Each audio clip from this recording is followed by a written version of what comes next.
Welcome to the Dice Gods, my name is Hydra, and today's video is one I've wanted to do for a while. As Flames of War version 4 leaves the late war period, I wanted to take a look back at the books we've had in this period. But aside from the Germans, each faction has had two. And for me, the later books were pretty much always the most interesting. So Bulge British, Berlin Soviet, and Bulge American pretty much rock by comparison to the earlier D-Day, Bagration, and D-Day books respectively. Don't get me wrong, there are some nice bits in the early books, but overall the later late war books are just, well, better. But then we come to the German forces. Now, these guys got 5 books during the late war releases.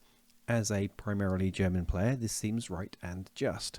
It also makes sense as there are then books to counter the releases of each allied book, and conveniently for this video gives us something more interesting to chat about than a comparison of 2 books. So, let's take a dive into the 5 Flames of War late war German books and rank them for no other reason than for my own personal amusement and the death of my comment section.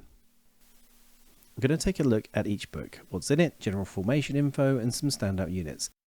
I will also be counting the number of stugs which appear in each book, as the quality of any book may reliably be ascertained by the volume of stugs found in its pages. Hey, I don't make the rules, I just live the stug life. I didn't start it. Right. Let's start with the 5th best German book for Flames of War version 4 late war. D-Day Waffen-SS.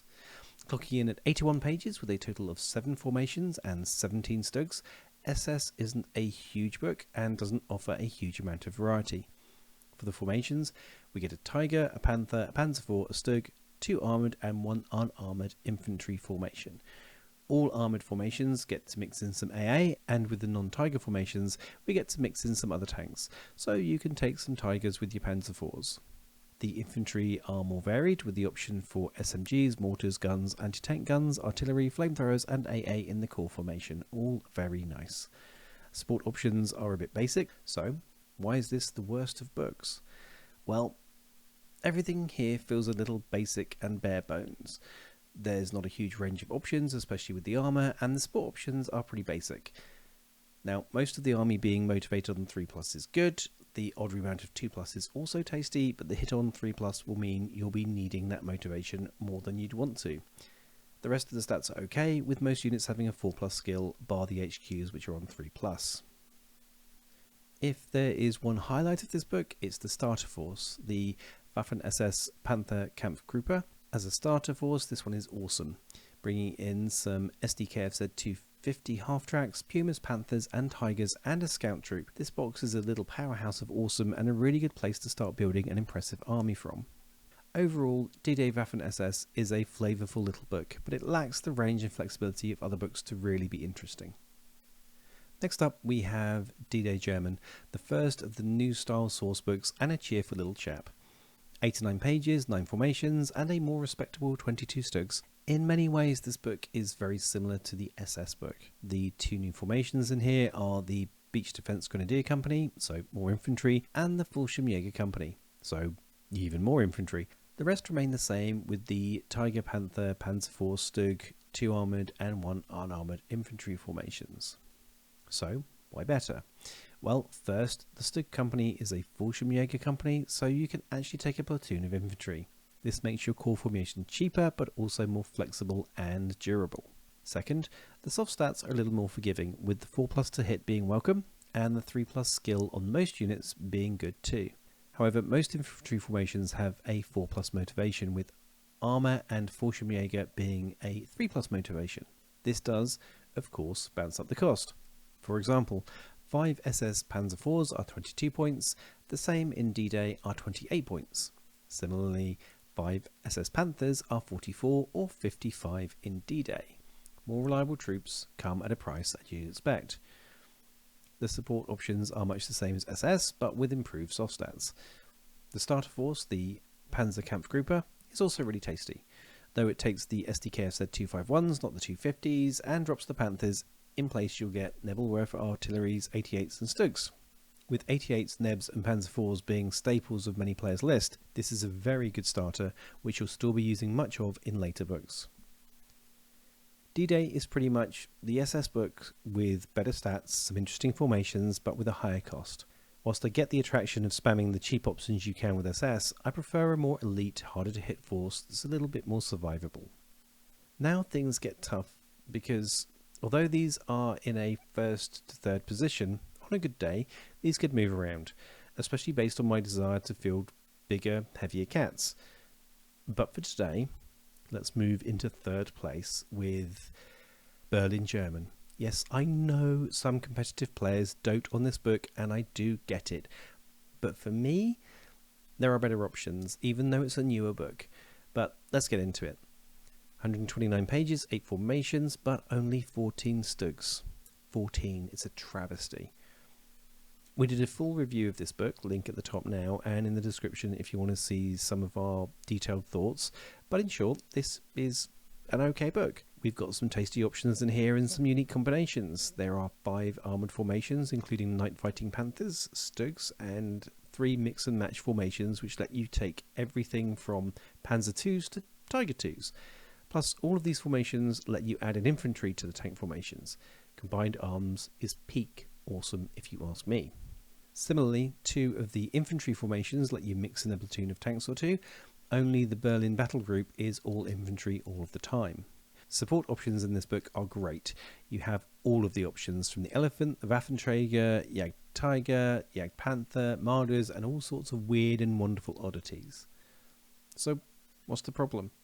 If all the stuff is here, why the third spot?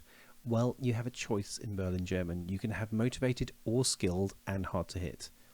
All your veterans are hit on 4+, but motivated on 5+, whilst all your newbies are hit on 3+ or 2+ and motivated on 3+. Whilst this is reflected in the points cost, I just find the units too unreliable or too reliably hit. It's worth noting the addition of night fighting with infrared in this book, and it's very cool, and the missions that go with it, also very cool. And the starter set is freaking great, with Panthers, Hetzers, Tiger IIs, Panzer IIs, and Vespa artillery with infantry in one box. This one is packing with the rule of cool. Is it great in game? Well, again, check the review for more, but it's certainly an interesting course, shall we say. In conclusion, this book has some cool toys, cool formations, but overall in game, it's a little too fragile in one way or another for my tastes. Which brings us to the final big 2. Who's top dog? Who's first loser? Which book is second? Well, that would controversially be Bagration German. Let's start at the start. 105 pages, 11 formations and 13 stugs. It's not the biggest book here, nor the most stugified. On the formation front, we see 6 armour and 5 infantry. These mostly contain some option to include infantry or armour, so you have some nicely robust formation options in the book. Pretty much all of the units in this book are hit on 4+, 4+ motivated and 3+ skill. A nice, reliable combination. But it is in the variety of formations that the genius of this book becomes clear. On the armoured side, we see the usual Tiger, Panther, Stug and Panzer IV formations, but we also get Hetzer and Panzer 470 formations. So if you love yourself some flat panzers, and we love flat panzers on the Dice Gods, then you can run the very chunkiest and the very littlest of that breed of panzer, all in one book. This book also brought in the Ostwind Wirbelwind AA, which were a nice upgrade to AA and anti-infantry options for German formations. Plus, that Stug formation. They have dedicated escort riders with STG-44s. Troops basking in the joy of the Stug life as they cruise across the battlefield before charging at your enemy and ruining their day. Speaking of exotic, the infantry also contains some fun stuff in the form of Storm Grenadiers, who pack Panzerfaust as standard with their MG42s, which is nice. The support section of the book includes some hefty heavy hitters in the form of Hornies, Elephants, Panzerwerfers and Brumbars, though these are all far from cheap. The missions in the book include city fighting and a very cool linked campaign as well. Well worth a look and taking the time to find a Soviet player to smash around the board. The starter force, the Tank Hunter Kampfgruppe, is a beast if you love the flat panzers.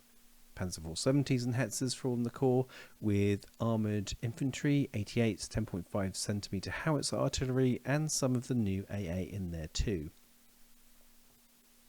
This is a more defensive formation than some, but pretty tough and packs a wallop if your enemy is careless. Overall, Bagration is a cracking book, with some flexible formations and some really nice exotic choices.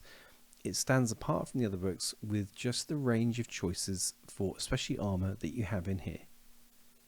And so, at last, we come to the Dice Gods' official, undeniably accurate, true and completely fact-based best German book for Flames of War version 4 Late War. And it's bulged German. At 129 pages with a whopping 13 formations, but depressingly only 8 Stugs. It's a great start from the perspective of choice, but pretty rough from the Stug side of things. Again, if you want more in this book, you can find our deep dive review in the description and top corner now. Still, those formations, what can we do with those formations? Well, there's 7 armoured and 6 infantry formations in the book, which is nice. You can then choose formations which are either inexperienced and cheap, nuts and middling, or veteran and expensive. That's the equation you can run to decide how you want your game to go. Being able to do that all in one book is pretty nice.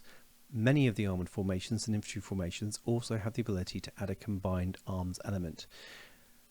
Whether that be armoured infantry to the armour or armour to the troops, the armour can often add in decent AA support too, which is good for mowing infantry if needs be. Bulged German was also the first book where the big cats of the Jagd Tiger and the Jagd Panther and Tiger 2 appeared, so we need to acknowledge that and all the allied tiers that this brought forth. And if that wasn't enough, you'll also see the 50mm triple flak and 2cm flak half-track AA in this book for the first time. The 50mm triple is a really cheap way to get some infantry blending unpleasantness in your list for not a lot of points. The support options in this book are vast and varied. All the infantry and recon units are laid out for you to pick and choose from. So in Bulge we get most of the great toys in flexible formations which we can control whether they're expensive or cheap, or middle of the road. What's not to love? Well, the missions in this book are very interesting, covering Piper's Charge, and they add in some interesting mechanics, but as they come with fixed lists for each side, they're not for me. Yes, that's more historically accurate, but as I've said, that's not what I'm here for, and I do love a good old head-scratching list writing session. The starter force for this book is pretty intense, but as it's a heavy tank hunter Kampfgruppe, what do you expect? With the Jagd Panthers, Hornies, Panzer IVs, Pumas, Hummel Artillery, Ostwind and Armoured Infantry, there's a lot going on here, and it's not necessarily the best combination, especially for newbies. We've done a deep dive on this recently in our Starter Forces overview video, again in the top corner and description, but in brief, there are better, more resilient ways to put this box together than the one suggested in the book, especially if you add in some extra boxes as well. Whilst the starter is iffy and the missions aren't for me, the options and flexibility in this book make it king. You can go from tank spam to infantry spam and crucially a blended force in the middle. And for that range within the book, it's our top book for late war Germans. So, do you agree? Or would you rank them differently, and if so, why? Let us know in the comments below. Thanks for watching, and if you've yet to subscribe, please do, and give us a like while you're at it. We have some great videos coming up for Flames of War, so consider subscribing as a YouTube member or via Patreon, and a shout out as ever to channel member Joe Rogers for the support. We will see you all again soon.